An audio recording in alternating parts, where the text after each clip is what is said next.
Ele foi considerado pela revista Zildjian Time como um dos 100 maiores bateristas do mundo e pela revista americana Modern Drummer um dos bateristas mais completos do seu tempo. Já gravou mais de 100 discos com uma lista enorme de artistas de peso, como Djavan, Rita Lee, Van Lins, B.B. King, Billy Cobham, Gal Costa, Alceu Valença e por aí vai. Ex-integrante do grupo Kid Abelha, onde ele rendeu 3 discos de ouro, é também endorse da Pearl há mais de 20 anos. Eu tenho o prazer de receber aqui na nossa resenha musical Claudinho Infante. Prazer é meu, Tavinho. Tudo bom, Claudinho? Tudo bem, cara. Melhor agora. Saber que a nossa arte vai construindo uma história que se torna interessante para outras pessoas, né? Assim, isso dá sentido a toda a nossa missão, dá sentido a toda a nossa trajetória, né? Com certeza você merece, meu irmão. Você é um cara talentosíssimo. Claudinho, me diz aqui, como é que foi o começo de tudo?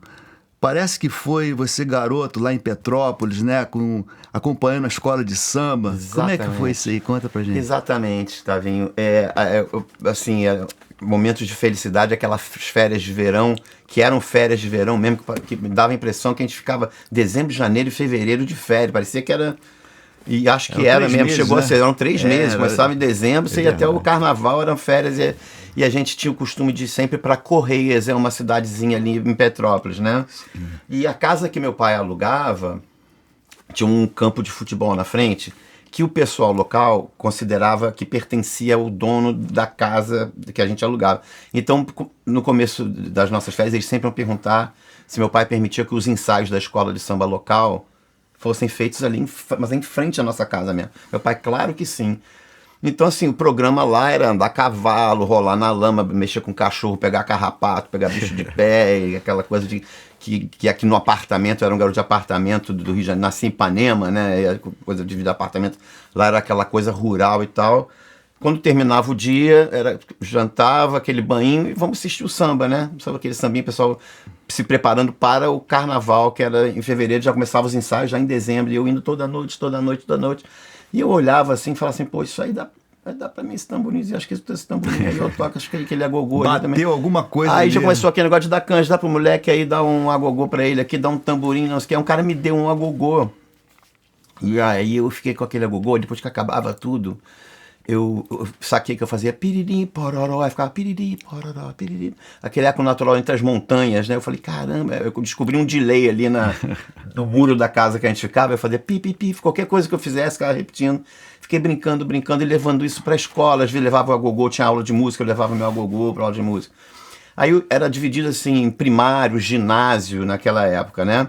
E esse colégio que eu estudava, o Colégio Rio de Janeiro Ipanema, só para dar uma noção de quem saiu dali, Cláudio Nucci, Zé Renato, que formaram o Boca Livre, o Mu e o Dade, que formaram a Cor do Som, o João Luiz, que veio a ser o Lobão, João Luiz era o Lobão, e muitos outros. Então, só para dar uma ideia assim. Então, assim, era uma juventude... Tem uma pergunta que eu ia te fazer.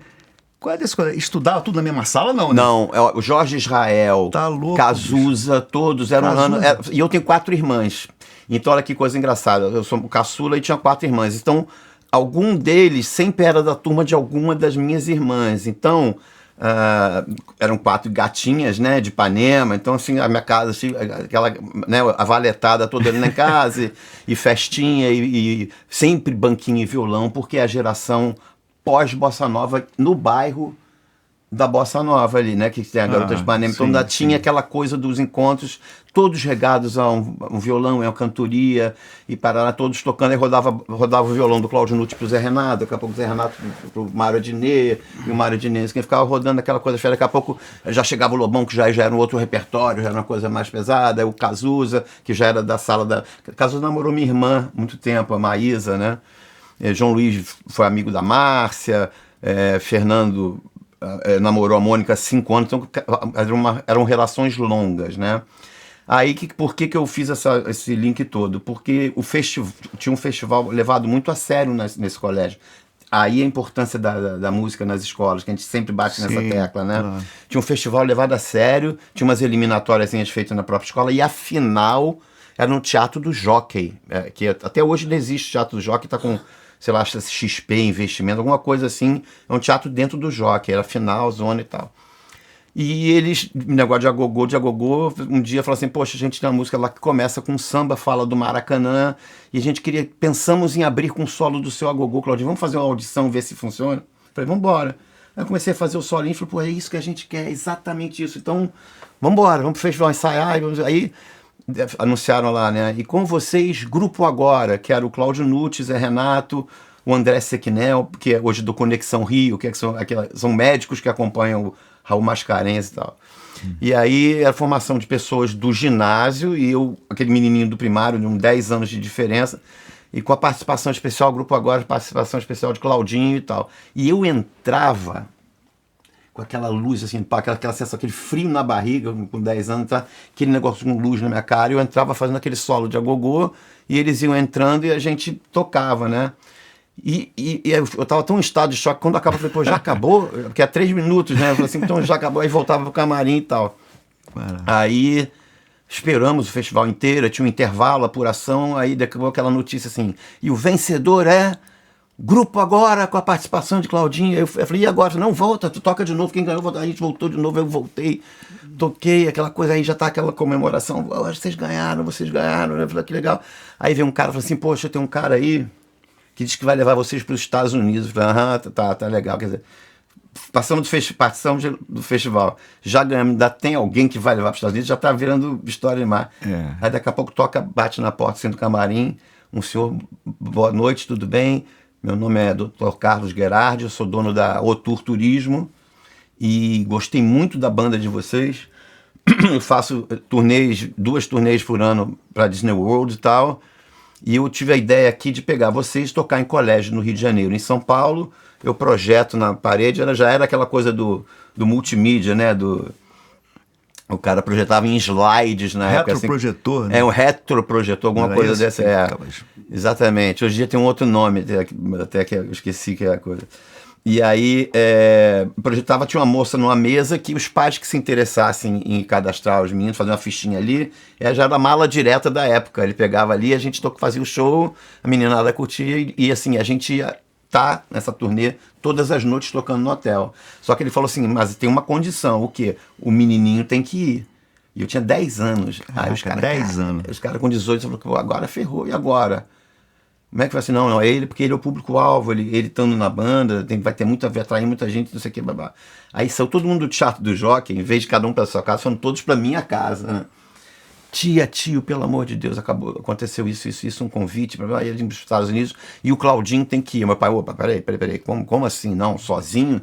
Por mais que um namorasse a minha irmã há 5 anos, fosse tipo um irmão e tal, o que já daria mais segurança, o outro namorava há 4 anos a outra irmã, já eram pessoas conhecidas e tal. Meu pai falou, não é assim, peraí, como é que é isso? Não, o Dr. Carlos Gerardi quer marcar um almoço para mostrar. Não deu outra, o Dr. Carlos Gerardi foi na casa, explicou que tinha monitor, tinha inspetor, porque nessas turnês, assim, era tipo uma Stella Barros. Sim, que vai tem tudo, setor jurídico para tirar o passaporte, inclusive no passaporte vinha escrito autorizado a viajar sem os pais e tudo mais, e tinha monitores, inspetores, e a gente tocaria todas as noites para brasileiros em Miami, né? Basicamente para brasileiros. E fomos. No aeroporto eu me beliscando, falei, isso mesmo, tô acreditando mesmo. Eu tô indo mesmo para os Estados Unidos para tocar na Disney, para ficar lá tocando, e era verdade, né? Que loucura, cara. E aí mordia a maçã, né, tá vindo? Aquele negócio toda noite tocando, fazendo show, aquela coisa, começava a bossa nova, esquentando, aí um Jorge Benjor, terminava em carnaval, né, samba, carnaval, aquelas festas. Engraçado que o brasileiro no exterior procura coisa brasileira, né? O cara chega às vezes em Nova York no primeiro dia, ele quer saber onde tem arroz e feijão, não tem essas coisas? Tem. Então ele tá lá, ele quer saber onde tem música brasileira para ele assistir, então não tinha muito isso. Lotava o hotel do Dupont Plaza, tinha até um certificado do Dupont Plaza agradecendo o bem que eu fiz ao hotel. Com 10 anos de idade eu tenho isso guardado. E a gente fez, isso deu tão certo, essa primeira turnê, que a gente voltou no ano seguinte, deu tudo tão certo que eu isso foi o primeiro com 10 anos, depois com 11 anos eu voltei e repeti o mesmo processo. E o choque que a gente teve foi assim, quando a gente chegou, aí fomos assim, olha, vai ser esse salão aqui. A gente olhou o salão vazio, falou, mas cadê o instrumento? Não, agora estamos indo na loja de música, vocês vão alugar tudo que vocês precisam. A gente, tá bom. Loja de música que eu conhecia no Rio de Janeiro, assim, era a loja do Seu Barbosa, que tinha umas coisinhas aí. Quando a gente entrou, era Ace Music de Miami. Então, quando a gente entrou, tinha assim, a bateria igual ao do Led Zeppelin de acrílico laranja, assim, no lado, a outra bateria igual, não sei o que, departamento de guitarras. Aí o pessoal pirou, né? Cara, imagina. Pianos, Rhodes e... Aí cada um se perdeu numa sessão. Nessa época, nenhuma, nada importava. Não tinha nada. Só tinha bateria Pinguim, Golpe, coisas assim, Saema. Eu tinha uma Caramuru de couro. Eu não podia nem trocar a pele, porque eu tinha que mandar encorar, porque a medida era 15,5, 17, sei lá o quê, porque era tudo irregular, né? Aí eu cheguei e falei assim, e o cara falou assim, quer tocar? Eu falei, pode tocar? Eu falei, claro, pode tocar um pouco, toque um par de baqueta aí. Eu tocando uma bateria igual a do Ringo, uma bateria igual a do John Bonham. Falei, gente, o que é isso aqui? Aí alugamos o que precisávamos, né? Levamos aí já o transporte, já levou, já montou, aí estreamos e ficamos lá toda noite, já era coisa. E é que acontecia, eu com um menino de 10 anos, acabava o show, já meio tarde, eu fazia o quê? Pegava minha chave do quarto, que eu dividia com outros 2, e subia e ligava aquela televisãozinha em inglês, ficava vendo desenho animado e dormia. Só que eles ficavam ali paquerando com ia jantar, mais velha, iam jantar, que aí eu dormia. Eu acordava muito antes deles e ficava andando ali por Miami, me virando. Já descobri o lugar que eu ia tomar café, já conheci a Dona Maria, que me tratava, mi amor, quero um pão com mantequilla, muito cubano em Miami, né? Mi amor, e todo dia eu ia tomar café no mesmo lugar, Dona Maria. Eu também descobri onde tinha arroz e feijão no restaurante Minerva, ia almoçar sempre no Minerva. Na época eu comia carne, então eu tinha um bifinho, tinha um arroz e feijão. Então já estava ali local. Comprei um skate, já fiz um amigo com um menino que era da Jamaica, que é o Courtney, um outro que era filho do próprio diretor do Hotel do Pom Plaza. A casa deles era um andar, o 15º andar do hotel era o apartamento do diretor do hotel. Então eu ia para casa do Ernesto, que é esse menino, o Courtney, já tinha minha galerinha, e ficava brincando e tal. Aí daqui a pouco, horário de ir para o trabalho, né? Que maravilha. Aí começaram a puxa para Disney World, puxa para Lima, porque aí a companhia aérea que nos levou tinha convenção em Lima. Podemos levar o conjunto para Lima? Aí fomos para Lima, fomos para Bogotá, a gente saiu, aí Miami virou o porto. Dali a gente começou a sair para fazer convenções, é o que se chama hoje de show corporativo. Usavam a nossa banda e eu indo para lá e para cá com 10 anos, com aquele passaportezinho com autorização de viajar, indo para lá e para cá. Então eu tenho foto disso tudo, isso é tudo muito marcante, né? Muito. Ficou poucos isso aí. Mordi essa mosca, né? Ou fui mordido por essa mosca azul da música e voltei. E meu pai, agora chega com o negócio de música. Vamos concentrar no negócio, vamos estudar. Só que os convites não paravam. Eu com 13 já, o Mu da Cor do Som, Claudinho, vamos montar uma banda, tem um projeto aqui no Teatro Santa Rosa, que é ao lado da minha casa, em Ipanema, a gente queria você tocando uma percussão, um pouquinho de bateria, tal, com Cláudio Nutti, Zé Renato. Aí já em 77, outra coisa, em 78, o Zé Luiz já me indicou para o Jorge Maltner. Depois dali fui indicado para o Eduardo Dussek. E com 15 anos teve a grande estreia da Marina, uma nova cantora que estava aparecendo, Marina Lima, que contratada pela Ariola, lançou, né? Uma das primeiras contratadas da Ariola. Não, ela ainda era da Warner nessa época. Aí ensaio com a Marina, primeiro disco da Marina. Aí não parou mais. O Alceu estava na plateia, me viu tocando, já me convidou. Aí não parei mais, Tavinho. Foi assim uma coisa atrás da outra, encaixando.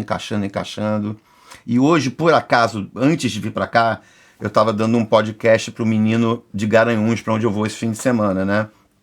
E ele falou assim, você acha que isso se deve a quê?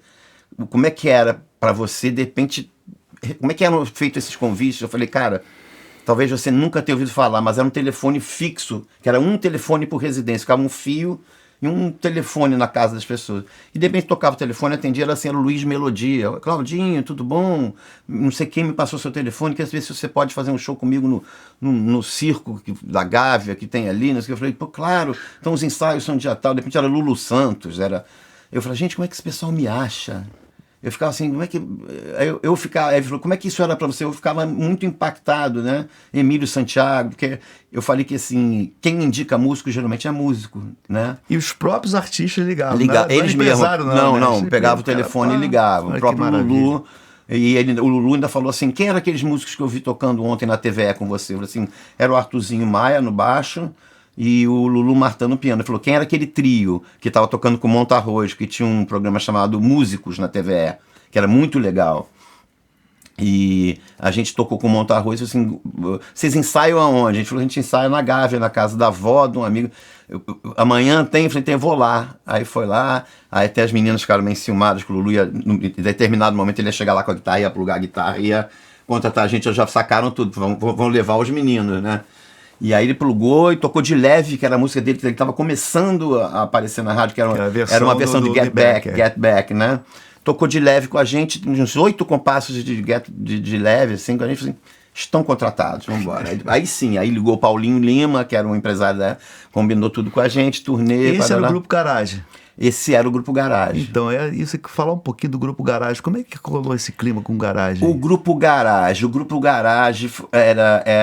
Essa relação até com o Arthurzinho, né? Exatamente. Arthur Maia, nosso querido Arthur. Então, exatamente. O Arthur é peça fundamental nisso tudo. Você percebeu que tudo que eu te falei aqui tinha os compositores. Cláudio Nutti, Renato, Mária Diné, blá, blá, blá. Quando terminavam os nossos ensaios, ficava a cozinha instrumental, ficava a galera ali. E a gente começou, aí era o ano que começou a aparecer, assim, chegar pra gente aqui, né? Chick Corea, Weather Report, Spyro Gyra, era o jazz virando fusion no mundo, né? O jazz flertando com rock, flertando com isso aqui.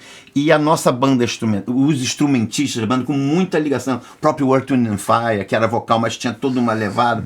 Então eles iam embora, falou, valeu gente, tchau, tchau, a gente vai seguir mais um pouquinho. Aí a gente sacou que dentro do Semente, que era essa banda, que depois foi o grupo agora, depois virou o Semente, a gente sacou que dentro do Semente a gente tinha um subgrupo instrumental, que era a cozinha da banda.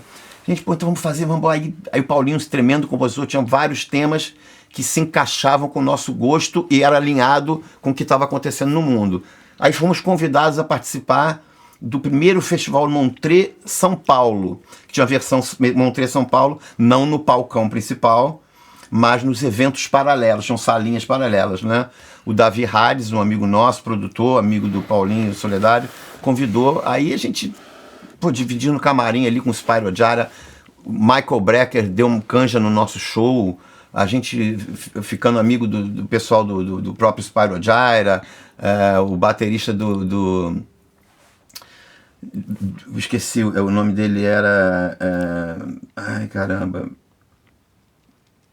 Esqueci agora o nome dele, Danny Richmond, né, que era baterista de uma formação lá de um tributo ao Mingus, Charles Mingus, né? O Danny Richmond veio assistir nosso show, eu nervoso vendo aquele Danny Richmond assistindo.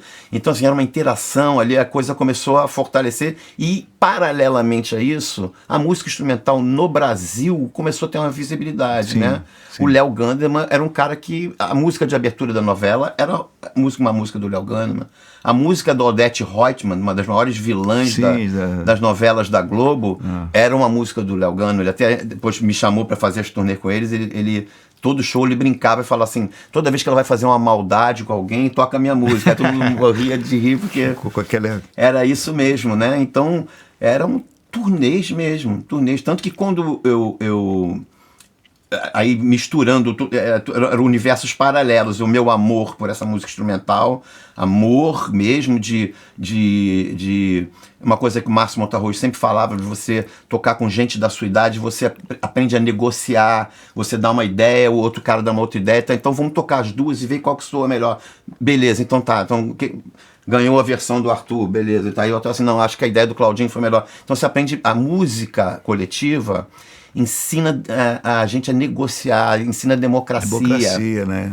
Ensina, então isso que eu falo, quando meus alunos começam a fazer banda, aí eu falo para os pais, você não sabe o benefício que está sendo para esse menino sair só de um quartinho de ficar tocando sozinho e integrar uma banda, porque aí você começa a aprender a sociedade, o que quer saber CD, saber essa coisa. Então tinha esse mundo do instrumental e como o Lulu tinha nos chamado, começou a aparecer o Rock Brasil.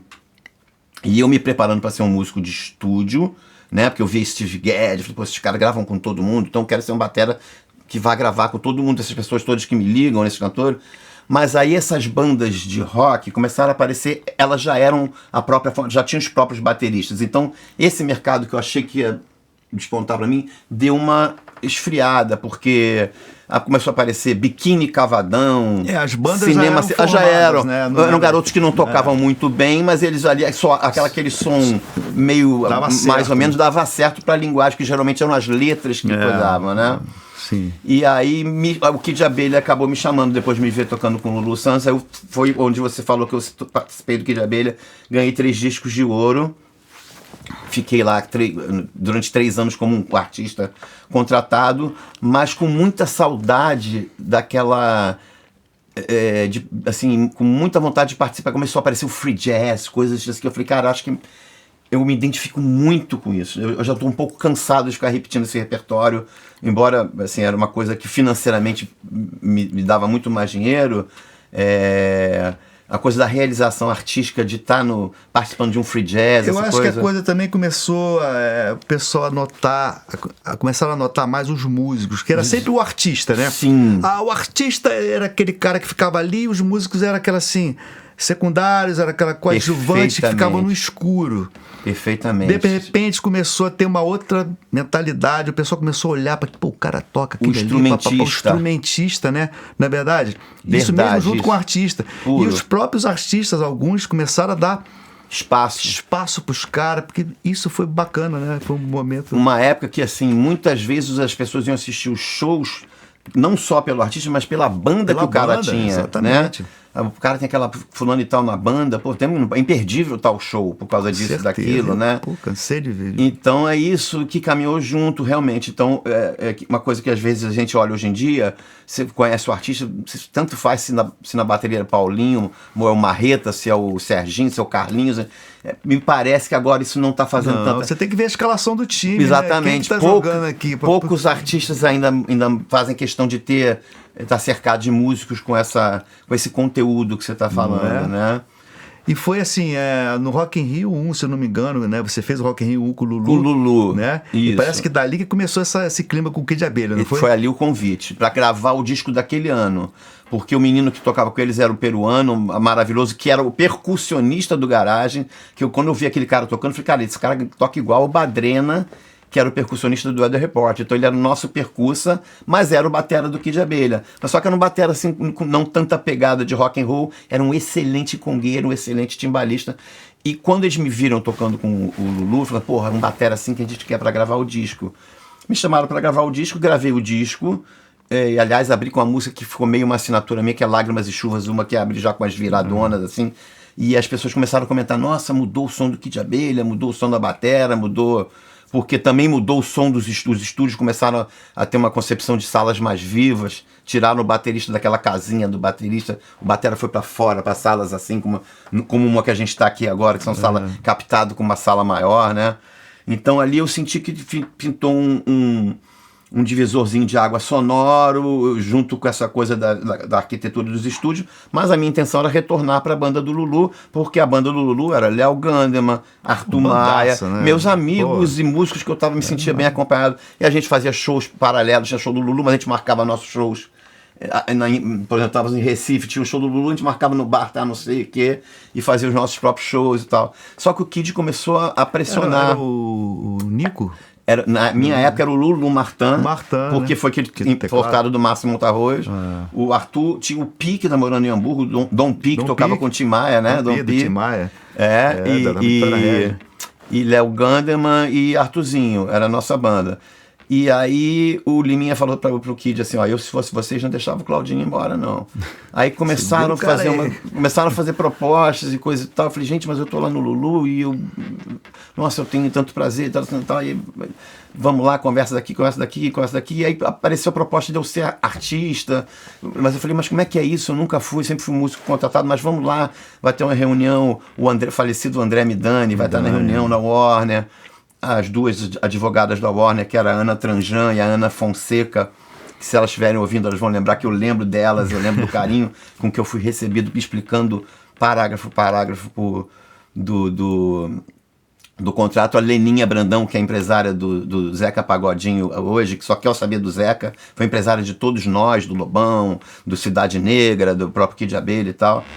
E aí falei, vou entrar numa nova etapa, vou assinar né, quais são os prós e os contras. Olha, muda, você vai ter que fazer uns programas de televisão que não tem cachê, mas também quando tiver um cachê, uma bilheteria, a gente tira os custos e vocês vão rachar entre 4 o resto. E por aí vai uma nova maneira de lidar, você vai aparecer nas capas, nos programas. Eu falei, bom, então acho que é uma nova etapa da minha vida que eu não conheço, que durou 3 anos, mas e é uma sociedade que eu não fundei, sabe, Tavinho? Então, Sim. assim, por que o nome Kid de Abelha? Eu falei, gente, essa resposta não pode ser feita pra mim, é fácil pra mim. Por que não sei o que o Leone saiu por causa da Paula? Eu falei, não sei. Aí, assim, eu era um sócio, mas eu não tinha participado daquilo e era uma forma de lidar com a música diferente daquela minha com meus amigos, quartozinho, combinando as bombadas. Não tinha aquela democracia. Não tinha aquela coisa aquela unidade que eu sentia. E a música instrumental bombando, o Léo me oferecendo, vamos fazer um turnê costa a costa nos Estados Unidos. Eu falei, bora. Vambora. Mas aí você não podia fazer que estava amarrado. Mas aí terminou meu contrato de 3 anos. Eu fiquei naquela renovo, não renovo. E já estava assim, como foi uma sociedade que eu não fundei, o Kid de Abelha, tinha horas que eu achava que, assim, tem um disco ao vivo. Isso que eu ia falar. Esse disco ao vivo, você tem muita influência nesse disco, né? Reflete muito a linguagem que eu considerei. Ali tem um pouco do garage, porque tem o Julio na percussão. Eu trouxe o nosso trompetista americano, Don Harris, para participar, porque o Jorginho Israel ia dançar na frente do palco, e a gente combinava os arranjos. Ele tava dançando, aí ele olhava para mim, pô, já tinha passado a frase. Eu falei, pô, te deixa o Dom no trompete, que ele garante o arranjo. Então a gente sofisticou os arranjos. Tinha percussão, o disco abre com solo de bateria com percussão, vem vindo em fadinho, assim. Então aquele legal. Disco. Aliás, um discão. Aquele disco tem a cara do que eu achava que o Kid de Abelha tinha que ter. Aí, de determinado momento, eles começaram a achar, pô, mas aí o Kid de Abelha tá descaracterizando um pouco. Tinha uma frase que a gente se chamava assim, ô meu bom, não sei se você lembra disso, ô meu bom, fala meu bom, que era muito usado entre os músicos, sim, né? E um dia eu ouvi, não, o Kid de Abelha tá ficando muito o meu bom. Eu entendi o que eles quiseram dizer, que estava ficando muito parecido à linguagem do Kid de Abelha, estava começando a pegar uma linguagem musical da turma do Meu Bom, que se chamava Fala Meu Bom, que eram nós músicos instrumentais, né? E aí eu comecei a falar assim, gente... Eu só chamo o Gustavo Schroeter, da Condição. Sim. Meu bom, é meu bom. Pra ele é meu bom. Ele é meu bom, até eu falo meu bom. Até hoje a gente meu bom. Exatamente. E aí eu falei, gente, acho que eu não vou renovar. Né? Porque aí começava a falar assim, amarelos, não, acho que é cinza. É preto, não, branco. Aí eu falei, gente, tá começando a pintar umas diferencinhas e tal, e a sociedade é difícil lidar, é um 3 e eu falei, vou pra onde eu tô sendo chamado. Aí o Léo bombando, assim, patrocínio da Trans Brasil na época, passagem pro mundo inteiro ele tinha com o cara, né? Então era turnê assim, tocamos Washington, Chicago, Nova York, Miami, Texas, rodava, e tinha tanta passagem que a gente voltava e tinha aquela coisa de, como não tinha importação ainda, então passar no Dutch Free ali era uma festa, acontecimento. Você trazia videocassete, você trazia não sei o que, aí voltávamos uma semana, passava tudo de novo no Dutch Free, fazia o outro lado, a outra costa dos Estados Unidos, Califórnia, não sei o que, podia ir na Guitar Center para os caras, eu podia ir nas drum shops todas. Então, assim, era uma coisa de... A América ainda tinha aquela coisa de ter acesso a coisas que ainda tem até hoje, sei lá, comprar as coisas num preço melhor e ter mais opções. Ainda vale a pena. Ainda vale a pena, né? Muitas vezes. Às vezes nem tanto que a gente pode parcelar aqui. Lá tem que ser no cash. No cash, Então eu voltei para a música instrumental e, em determinado momento, me senti pronto para... Eu falei, cara, agora eu acho que eu tenho um conteúdo aqui comigo para gravar o meu disco. Eu falei, eu acho que de tanto conviver com esses caras, todos esses produtores, todos esses músicos, essa experiência toda, de ver como o Léo conduzia a carreira. O Léo foi um professor de carreira para mim, porque a gente estava ensaiando ali no quartinho do lado, ele já estava mandando por fax ainda, assim, mapa do palco, lista de quartos, os músicos que ficam nos quartos, tal, já não sei o que, o flight list, né, os voos, quantas passagens. E eu vendo aquela organização do Léo, e eu sou chegado a uma coisa assim organizadinha, falando, pô, que bacana a gente tá aqui, mas o Léo tem um lado empreendedor, gravou o primeiro disco dele na Top Tape, fez questão de... E ele mesmo que fazia Ele e a esposa, na época, Cristina, né, juntos, ela sempre viajando junto, fazendo, a gente saindo, às vezes assim, gente, vai passando essa parte que eu preciso, tinha horas que ele pessoalmente tinha que ir ali, resolver algum pepininho, voltava, a gente ensaiando, e eu vi, assim, ele gravou o primeiro disco dele na Top Tape, porque a música A Ilha foi a abertura de novela da Globo, né? E ele veio me pagar. Aí eu vi ele assinando aquele primeiro cheque. Eu falei, poxa, cara, um músico me pagando um cachê do disco dele na Top Tape, era um negocinho desse tamanho, laranjeira. Aí eu falei assim, não, Léo, que é isso? Não, faço questão, isso aqui, não, eu tô investindo em você. Eu falei, não, Léo, que é isso entre a gente? Eu falei, não, faço questão. Aí ele me ensinou isso, para sempre que eu convido um músico para participar, eu acho que tem que ter um cachê. Legal, exatamente. Sabe? E sempre, até vou pular uma parte talvez que você queira até fazer, que eu gravei o meu disco, quando eu falei que eu estava pronto para fazer o meu primeiro disco, eu gravei aqui pela Niterói Discos, né? Isso. E tinha uma verbinha X para fazer, né? Então eu fazia o cálculo assim, quem eu vou chamar? Fulano, ciclano, beltrano, Já que você falou. Ele aí, ó, o Infante. É o Infante. Esse disco me trouxe tantas alegrias, tá vendo? Você não tem noção. Espetacular esse disco aqui, cara. E ele ficou... Esse aqui já é o Play Along, né? Já é o Play Along, que é uma evolução. É. Porque ele me trouxe muita alegria, esse disco. Ele foi muito prensado, porque prensado tanto pela Niterói Disco, eu consegui uma autorização para prensar junto com um patrocinador meu, que era Michael Instrumentos, que assim, o cara comprava um jogo de peles da Michael, junto ia dentro um disco do Cláudio Infante. Então assim, vai prensar 2.000, 1.000 vão para os brindes, me dá mais 1.000. E foram várias reprensagens dessas, mais 1.000, mais 1.000 para mim. Aí eu fui vendo, cara, esse disco vendeu muito. Espetacular. E teve uma rodagem muito boa, numa época que a música instrumental tá muito alta, então eu ouço até hoje, cara, aquele seu disco pra mim foi o primeiro disco de música instrumental que eu ouvi na minha vida, é uma influência, é isso e aquilo. A gente tava falando aqui antes de começar a gravar do Arthur e o Gigante, né? Isso. Ele que, né, é a faixa que... E porque o William... Que abre o disco. Porque é o compositor. E ele falou assim, Claudinho, o William, eu chamei o William, quer ser meu produtor comigo no meu disco? Ele, claro, aí lá em casa. Ele falou assim, Claudinho, você tem que gravar. William Magalhães, maravilhoso músico, talentosíssimo. Tocava com a gente na época do Léo Gano, fez essas turnês todas internacionais. E é um cara que senta assim no piano, sai 5 temas na hora, assim, um cara de uma fertilidade absurda. Acho que é um dos maiores compositores da nossa geração. E ele falou para mim, Claudinho, você é um cara que tem que gravar o Arthur Gigante, porque na minha concepção como compositor, foi o cara que melhor entendeu a música, você entendeu a composição. Então você tem que gravar. Eu falei, sério, William, mas poxa, o Arthur tá querendo gravar no disco dele. Eu falei, não, mas a versão do Arthur tem coisa eletrônica, o Bala participa pouco, mas você tem que fazer uma versão tocada desse jeito que você toca. Eu falei, então vamos embora. Aí ficou um faixão, assim, que vão abrir. Ficou maravilhoso. Que não é uma música minha, mas tem muitas músicas minhas aí que também trouxeram muita alegria, sabe? De eu chegar num bar, ter as pessoas tocando a minha música. Tem uma foto que foi capa do New York Times, que é uma capa que diz muita coisa, que não sei se vocês viram, que quando tem, assim, movimento na favela, a molecada enfia a camiseta na cara, fica só essa parte de cima, assim, só a carinha e a camiseta assim, né? Sim. Você já deve ter visto, só que os meninos estão de fuzil, estão de aquela coisa, você vê que é onde o Estado não vai, pinta essas figurinhas, os menininhos com a cara assim. Aí pintou uma foto, que era vários menininhos com essa camiseta enfiada na cara, e cada um segurando um trompete, outro um trombone, um saxofone, e uma flauta, outro com... Aí eu falei, nossa, quanta coisa essa foto tem a dizer, né? A minha esposa falou, você viu uma foto assim, eu falei, não. Foi logo depois de Madura que a gente ganhou. O cara, o que é isso aí, uma banda? Eu falei assim, ele assim, o que é rock? Eu falei assim, não, é jazz e blues. Aí o cara, pô, que estilo maneiro, hein?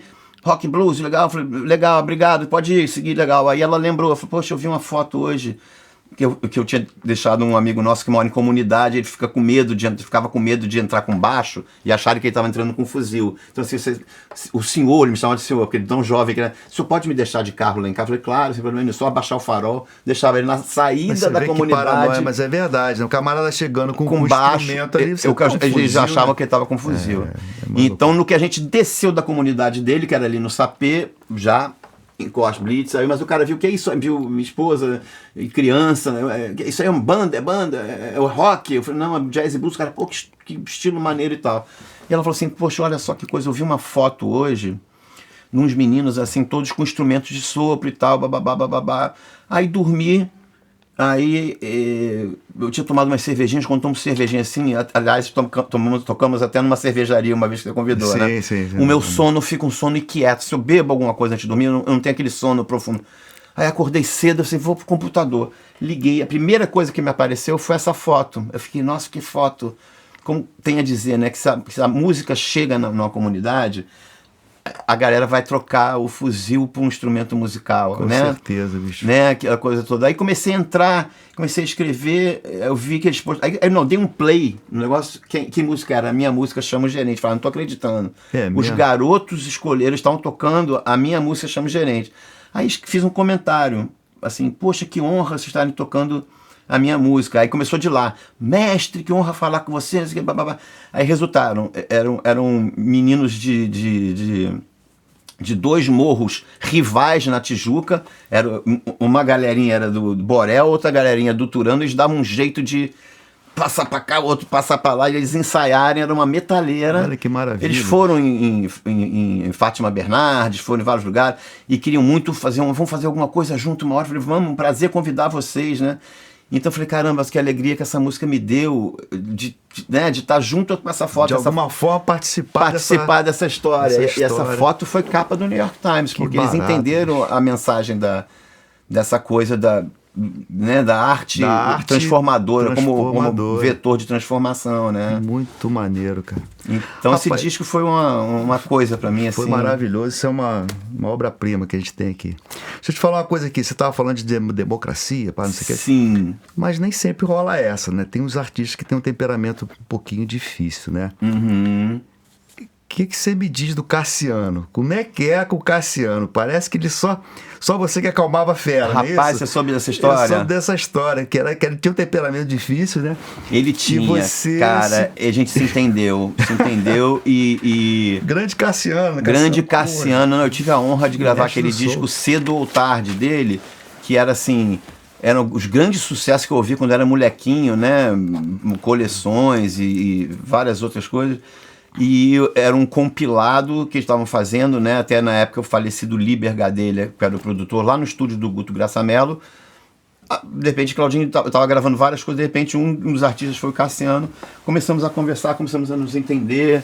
E aí ele começou a puxar uma música em 3. Eu falei assim, poxa, Cassiano, tá legal, mas temos que ter cuidado, porque tá ficando parecido com Teletema. Do Antônio. Isso mesmo, não pode ficar Teletema. Ele gostou da minha observação, né? Aí ele... Tudo que eu fazia observação, isso, o Infante, isso, não sei o quê. Aí tudo que eu conversava, aí o Liber ia tentar falar com ele assim, não, peraí que eu vou falar com o Infante. Aí ele criou um elo comigo e tinha uma coisa engraçada, eu não podia contar a música. Como começava, 1, 2, 3, não, para.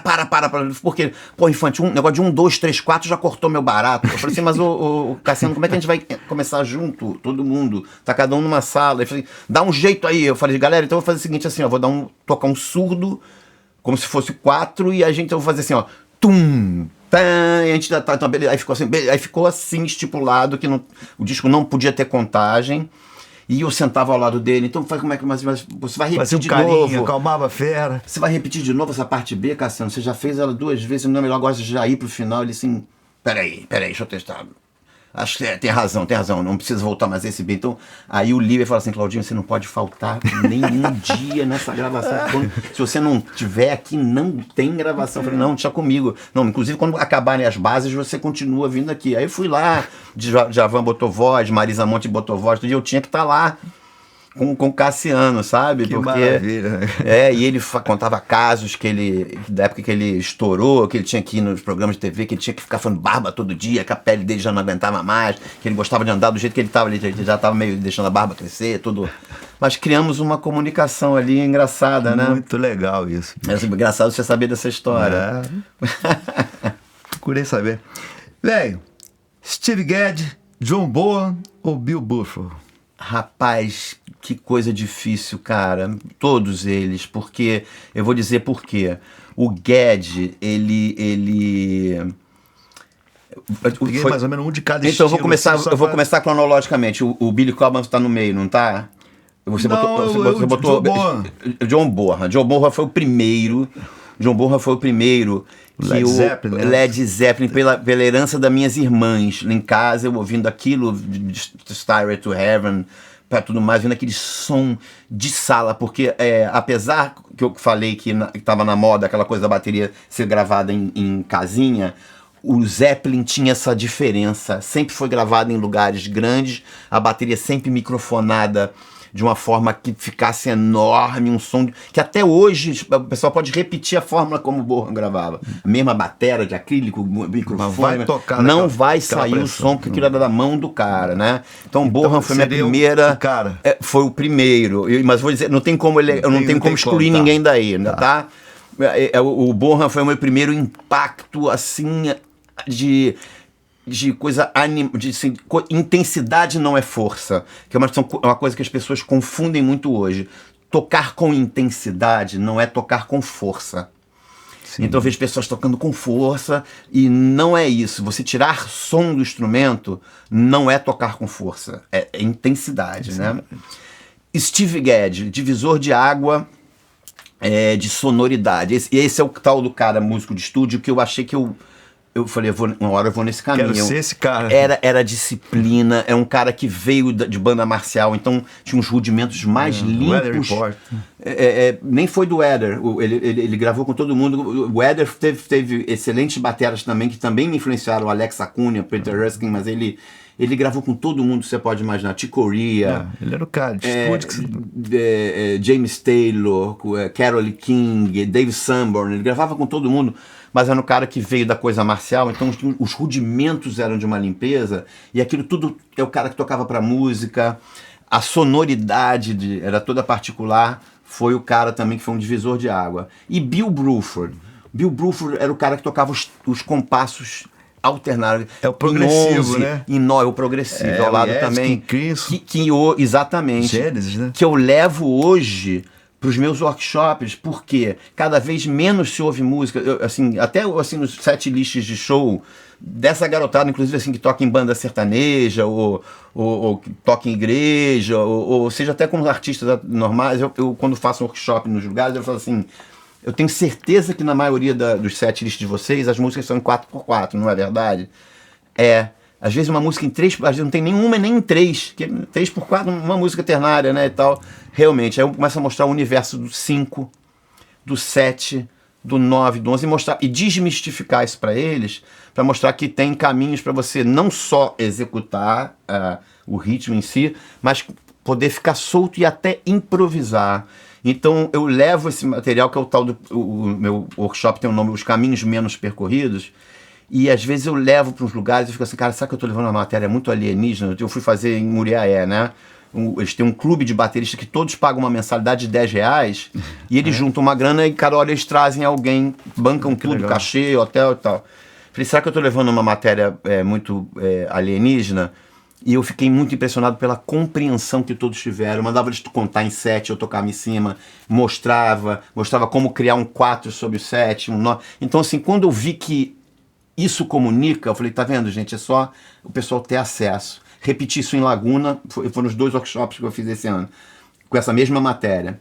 Todos entenderam as perguntas, crianças fazendo perguntas sobre isso, e eu falei, cara, que coisa, então basta dar o acesso à coisa, né? Porque se você for deixando empobrecer a música, né, deixando empobrecer, e como era rico o progressivo, como você falou, eram suítes, músicas enormes, passavam por 1000 passagens, e os caras, eles não gravavam com clique, né? Não tinha clique. Não tinha clique. Você ouve o áudio hoje em dia, já era anos-luz à frente do que a gente ouve hoje em dia, os caras com áudio, recursos. Então, assim, tem uma coisa que eu participei da tese de formatura do Afonso Cláudio, que é o AC, que tem o AC Jazz, saxofonista na UFRJ. Ele falando que eu fui um cara que participei da fita, né? Aí depois participei do ADAT, né? Passei pelo CD, e agora eu tô nessa coisa do streaming. Então ele pediu para eu falar um pouco de cada uma das coisas. Então é isso mesmo. Então é aquela coisa que a gente viveu na época que gravava assim, fita de 2 polegadas, né? Então você poder... E tudo é escola. Então você poder pegar o que foi aprendido nessa época, depois com outra época, e usar hoje em dia na facilidade que você tem de gravar em casa, ajuda você a chegar a resultados. Você falou em levada alienígena, que será que é material alienígena? Material alienígena, levada alienígena, mas material alienígena. Mas assim, eu vou lembrar de uma coisa aqui, que uma das levadas mais incríveis que eu já vi na MPB, de uma música de grande sucesso, do Djavan, que é Oceano. Me conta essa história ali, bicho, que eu vi aquilo ali, realmente é... Cara... Tavinho, que loucura o Oceano velho. faz parte dessa coisa da ilusão Escutem métrica. Oceano e prestem atenção na levada da batera, porque é sensacional. E foi um acidente maravilhoso, porque eu estava gravando Léo Jaime no estúdio, e assim que acabou, foi o último dia do Léo Jaime, já ia desmontar, aí o rapaz da Sony veio todo desesperado, Claudinho, você pode ir daqui? Eu já estava assim, desde 11 da manhã, eram 7 da noite, você pode ir daqui correndo gravar o Djavan? Eu falei assim, por quê? Não, ele resolveu brigar com a banda, mudou todo mundo, mas o estúdio está todo pago, inclusive tem os americanos lá, o Larry Williams, aliás, é um cara que toca com o Al Jarreau, um cara, um ídolo meu. Eu falei, o quê? Larry Williams, tá? Paco de Lucia, então os caras lá no estúdio, e a hora paga, ele tá lá, você não quer ir lá? Eu falei, pô, claro que eu quero. Eu perguntei pro meu road, você pode ir comigo? Ele falou, claro, tô contigo, então vamos embora. Bota a bateria no carro todo, partimos lá pro Impressão Digital, cheguei, conheci o Djavan, aí, como vai, prazer, Claudinho, Claudinho, já ouvi falar de você. Mazola já conhecia, e o Mazola me falou uma coisa, Claudinho, esse disco é um disco que eu tô querendo fazer o Djavan voltar a acontecer no Brasil, porque estão falando que o trabalho dele tá ficando americanizado, que realmente ele começou a gravar com muita gente, Ronnie Foster, o pessoal lá fora, e começou a ficar uma estética parecida exatamente com o que acontecia lá fora, e começou a ficar longe do Flor de Lis, longe das esquinas que passei, aquelas coisas bonitas, né? Aí eu fiquei pensando, mas como é que antes do disco começar, o cara já sabe para onde ele quer levar? Eu fiquei com essa coisa na cabeça. E depois eu tive que dar o braço a torcer, porque foi exatamente o que o Mazola conseguiu. Mas a coisa do Oceano, muito prazer, barará, montamos a bateria, passa a bateria, tom 1, tom 2, tom 3, então vamos começar a tocar, vamos começar por essa aqui. Eu falei, vamos. E ele começou a tocar uma música em 3, o Oceano é uma música em 3. Ele foi tocando, e não sei porquê, em determinado momento, eu comecei a tocar um 4 sobre o 3, né? Eu ia tocar ela, eu ficava tocando 4, mas eu estava achando muito intenso, o meu aro estava muito presente, aquilo estava ficando meio chatinho. Ele até falou assim, Claudinho, o que é isso que você está tocando aí que tá esquisito? Eu falei assim, eu ainda não sei, mas não para não, deixa eu seguir mais um pouquinho que eu acho que eu vou chegar lá. Aí fomos tocando um pouquinho, eu fui tirando um pouco dos aros, eu falei, agora acho que eu achei a forma. Fica o bumbo vazio, o aro aparece, vai, aí some, daqui a pouco o aro aparece em outro lugar aleatório, eu não calculei, ele vinha conforme eu ia sentindo. Aí ele falou assim, então pera um momentinho que eu vou vir lá dentro. Aí deu pro filho, o Max, né? O Max tocando igual ao pai, assim, a mesma levada, ele foi lá pra dentro. Aí, como eu tinha acabado de passar a bateria, tinha ficado aberto o talkback. Talkback é esse microfone que a gente se comunica da sala com a técnica ali, né? Aí Djavan cruzou os braços e ficou olhando aquele meu som da minha bateria com o violão do filho, ouvindo. Eu assim, Mazola, o que você tá achando disso aí? A Mazola, pra mim tá do capi, assim, né? Aí eu falei, puxa, acho que vai rolar. Aí ele voltou lá diante, Claudinho, vamos fazer assim mesmo como você está propondo. Eu falei, pô, que maravilha. Caraca. Que maravilha. E aí eu já tinha amadurecido. Aí eu falei, pô, então nos versos onde ela começa... Você arriscou? Arrisquei. Você arriscou alto ali. Arrisquei e deu certo. Porque se você for... né, se você for prestar atenção, é uma loucura. É uma loucura. E por que parece sem nexo? Porque a única hora que ela aparece, como ela nasceu, é no final, que ela fica assim... Sim, só... no refrão, né? Sim... Sei que ele fica falando essas frases. Ali é onde, como ela nasceu. Eu até expliquei, eu fiz um vídeo no YouTube que eu expliquei parte a parte, que eu sou todo o workshop sou obrigado a explicar o que é uma ilusão métrica, é mais ou menos um material alienígena. E aí, no verso, eu falei, tem muito ar. Esse ar, se ficar esse aro teco, teco, teco, teco no canto dele, vai ficar chato. Então ficou só o tum, assim, e o dia amanhecer. Ficou aquela coisa espaçada e o aro vem de vez em quando. No B, eu fiz aí assumi mesmo um 3, careta como um 3, e no refrão eu botei ela como ela nasceu pra mim. E ele adorou. E aí foi um sucesso espetacular. Naquela noite gravamos mais 2, e aí ele falou assim, que maravilha, deixamos um esboço de uma quarta música que era Avião, deixamos tudo quase pronto, mas já ninguém aguentava, mas já eram 4 da manhã. Aí ele falou assim, então Claudinho, então amanhã a gente continua. Aí eu falei assim, já tem uma notícia pra te dar, que é amanhã, exatamente, eu começo uma turnê com o Léo, patrocinado pela IBM, costa a costa dos Estados Unidos. Eu falei, mas você vai ficar quantos dias? Eu falei, 15. Eu te espero. Eu falei, mas como que você me espera? 15 dias? Eu falei, não, eu vou fazendo outras coisas nessas músicas, botando percussão, sopro, o Paco vai botar um solo. Eu falei assim, mas não vai durar 15 dias, né? Aí ele falou assim, talvez não. Eu falei, então por que não faz o seguinte? Por que não chama o Paulinho Braga? Que eu era casado com a filha do Paulinho Braga na ocasião, né? A Carlinha Braga. Assim, Paulinho foi quem gravou Flor de Lis comigo. Eu falei assim, eu sei, por isso que eu tô falando. Paulinho, essa bateria que eu tô usando aqui, inclusive, é do Paulinho. Ele deixou comigo, que eu deixei a minha com ele, a gente fez uma troca. Essa bateria que tá aqui é do Paulinho. Então ele só ia chegar e falou, então, Paulinho, maravilhoso, continue então com o Paulinho. Eu falei, então, até porque o baixista era Luizão também nas coisas, né? E o Arthur botou um baixo depois, botou um fretless depois ela tem um fretless. Que foi gravado depois. Mas é o Arthur que faz aquilo, não? Né? O Arthur que faz o fretless no Oceano. Mas foi aquele gravado depois, né? E o piano que estava na hora ali foi Paulinho Calazans, mas acho que Luizinho Avelar também depois gravou um piano, né? Então, assim, a base ali fomos só nós, né? Sensacional, cara. E aí não consegui continuar. Aí ele falou assim, mas deixa seu passaporte lá no escritório, que quem sabe a gente viaja, mas aí depois teve Guerra do Golfo, aquela turnê dele foi cancelada, né? Aí acabou que a gente não... Mas ficou esse marco da minha relação com o Djavan. E foi uma sensacional, música cara. E tem essa coisa da ilusão métrica, que eu explico, Escutem, né? E prestem atenção na levada, porque, pô... Que legal, muito bacana. Obrigado. Cara, outro dia eu tava vendo as fotos da gente lá em Gramado, né? Sim, aquela viagem que nós fizemos a Gramado. Sim, espetacular. Na Festa Nacional da Música, levamos um bandaço daqui de Niterói. Foi. Né? Pô, foi o... Quem foi? O Canequinha, o Marcelinho, Marcelo Martins, Arthur, o Arthur Maia, Kiko Continentino, eu, o Chiavasoli, a Tarim. Pô, fomos lá representar Niterói. Foi maravilhoso, foi maravilhoso. Foi, eu acho que a última viagem do Arthur, talvez, assim, né? Fiquei junto comigo, sim. Né? Gravação, ele gravou comigo uma semana antes lá em casa, olha só. E ele levou um cara lá, aí eu falei assim, como você vai trazer o artista aqui em casa, Arthur? Porque quando eu gravo em casa, eu gosto da liberdade de botar assim, não, mas pô, o cara, gente boa. Aí ele levou o cara fumava. Eu falei, então você pode fumar na garagem, o cara tem gente boa. É o Cacau House, assim, e tal, né? Gente boa, sabe disso. Aí terminou, aí estavam apressadíssimos, falei, então faz o seguinte, pode ir embora, que eu levo aqui, eu gravo no CD e levo no seu estúdio. Eu pego a Isadora na escola, minha filha, e levo no estúdio. Tá bom. Aí não deu outra, botei tudo no CD, toda a bateria, toda gravadinha, toda editadinha, entregada pra ele.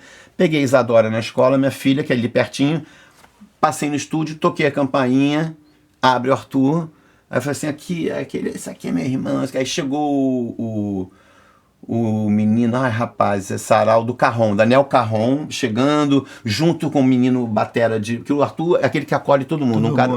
Chegou um batera de Londrina, não tinha onde ficar, fica aqui no estúdio, fica aqui, come aqui, dorme aqui, aquela coisa, né, que eu encontrei muito em Cuba. O cubano é assim, tô aqui, dorme lá em casa, não, tem hotel, obrigado, mas o Arthur sempre tem essa coisa de acolher. Aí me abraçando muito, que isso aqui é meu irmão, acabamos de achar uma fita do garagem aqui em cassete, mandei pra ele, isso aqui é meu irmão. Nunca abraçou tanto a Isadora, nunca beijou tanto a Isadora. E aí eu entreguei a bateria pra ele, e falamos ali com o Carron e coisa. Eu falei, então vou lá, um beijo, tchau. Viajei pra Natal, aí no fim de semana, toco o telefone lá em Natal, em Pipa, aí... era o Ricardo Silveira. Claudinho, você está sabendo alguma coisa do Arthur? Eu falei assim, não, eu tô vendo aqui uma foto dele do ensaio de ontem. Ele me mandou aqui no WhatsApp, eles ensaiando um show que ia ter às 2 da tarde. E aí ele falou, não, porque parece que aconteceu uma coisa ruim. Eu falei, peraí. Liguei pro número dele, ninguém atendeu, aí dei um tempinho, daqui a pouco toco o telefone dele. Ele falou, pô, é o Arthur. Aí eu falei, alô? Era a Júlia. Chorando, falei, Ju, é verdade? O que houve? É verdade? Tio, não sei o que, ele me ligou, pediu. Bom, foi aquilo que todo mundo sabe, aconteceu. E aí a gente, caramba, foi de 15 de dezembro de 2018. E a gente tava em Pipa, ia fazer um show, aí ficou todo mundo assim, chapado na piscina do hotel.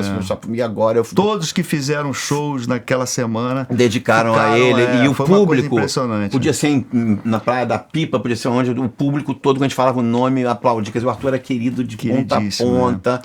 E me deu vontade, quando eu voltei da viagem, deixei Isadora na escola, parei em frente ao estúdio, fiquei olhando para aquele portão, falei, cara, que vontade de apertar a campainha. E eu fiquei mesmo um tempão ali olhando, e ele vinha abrir, porra, meu irmão, por que você não vem abrir essa porta? Mas é isso mesmo, cara. Eu fiquei olhando Mas, aquele cara, portão assim, branco. só morre quem é esquecido, cara. Porque o Arthur não é. A gente E é não toda vai hora esquecer, falado. então assim vai estar sempre vivo, Sempre cara. vivo, Aquele cara. que você não, né? E essa história toda que a gente... Você viu muito quantas bom. vezes eu falei dele aqui, da gente estar junto, né? E várias etapas da E nossa vida, senhora, né? Todos nós, né? Nós E Isadora percebeu uma coisa, eu falei, papai, tio Arthur nunca me beijou tanto, nunca me abraçou tanto, parece que era uma despedida. Que Olha coisa, aqui, falei, né? pô, a menina com 11 anos percebeu Você isso. falou da Isadora, das suas filhas lindíssimas. Muito né? obrigado. Uma família lindíssima. Obrigado, querido. Como é que é ser casado com a Frozen, cara? É uma loucura, com cara. a Tari, uma estrelíssima, uma diva do jazz, uma das maiores cantoras do Brasil. Eu concordo com você. Amo.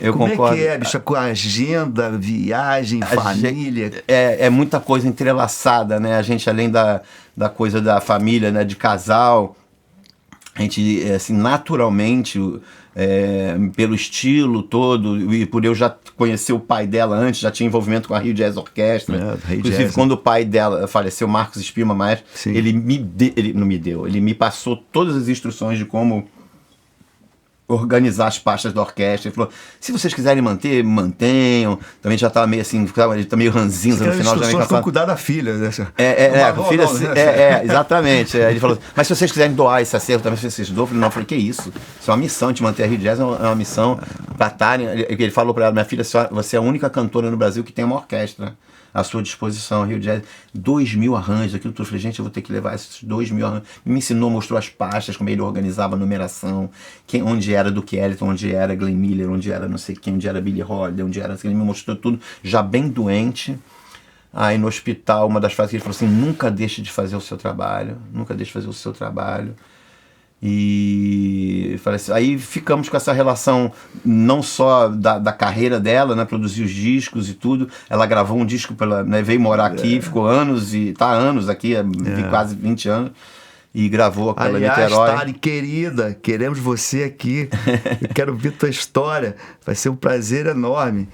Eu adoro, sou fã de carteirinha. Que barato, Tavinho. E é isso, as meninas com muita idolatria pela mãe, por essa coisa de ser uma rainha da Disney e tal.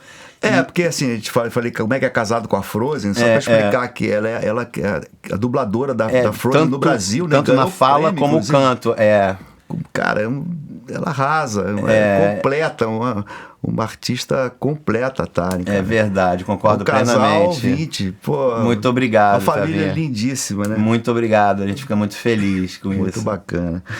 Claudinho, estamos chegando no final aqui do nosso bate-papo agradável, super delícia, agradável. Tavinho, tá? Delícia, cara, total. Eu queria te agradecer muito, tá? Nosso encontro, que Papai do Céu te abençoe muito, dê saúde, para você continuar levando essa sua música com excelência, representando a nossa cidade e o nosso país. Muito obrigado. Querido. Beijão no coração. Beijão, tá? Valeu, Claudinho. Valeu, Tavinho. Obrigado, querido.